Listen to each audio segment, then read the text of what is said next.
பாலச்சந்தர் சாரும் அனந்த் சாரும் சேர்ந்து ஒன்று பண்ணுவாங்கல்ல, அதை வந்து சிங்கிள் ஹேண்டடா அசால்ட்டா வந்து தனுஷார் பண்ணியிருக்காருங்க.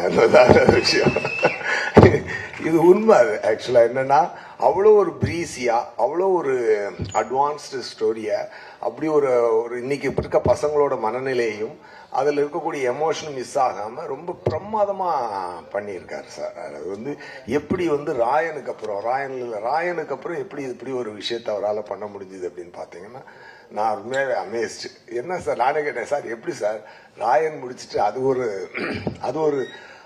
ஒன்று போட்டிருந்தேன் தெரியுமா, நான் ராயன் இப்போ ரான் ரஸ்டிக் எட் எமோஷனல் போட்டிருந்தேன்ல, இது வந்து ஃபுல் ஜாலி எட் எமோஷனல். அந்த மாதிரி ஒரு 2 டிஃப்ரெண்ட் எமோஷன்ஸ் அவ்வளோ அருமையாக ஹேண்டில் பண்ணக்கூடிய ஒரு இயக்குனராகவும் அவர் இருக்காருன்றது மிகப்பெரிய ஆச்சரியமான விஷயம்.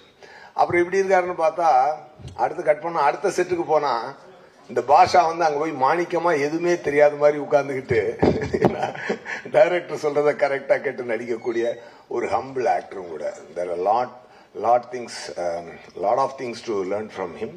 டெஃபினட்டா அது வந்து பின்னாடி அதாவது இன்டர்நேஷனல் ஃபிலிம்ஸ்ல ஆக்ட் பண்றாரு, ஹிந்தி படம் பண்றாரு, தமிழ் படம் டைரக்ட் பண்ணி ஆக்ட் பண்றாரு, மற்ற ஆக்டர்ஸ் வச்சு டைரக்ட் பண்றாரு, ப்ரொடியூஸ் பண்றாரு.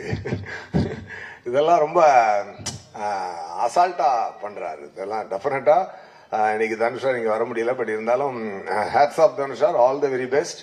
உங்களுடைய இந்த டைரக்டோரியல் வெஞ்சரும் ரொம்ப மிகப்பெரிய வெற்றியா இருக்கிறதுக்கு என்னுடைய மனமார்ந்த வாழ்த்துக்கள்.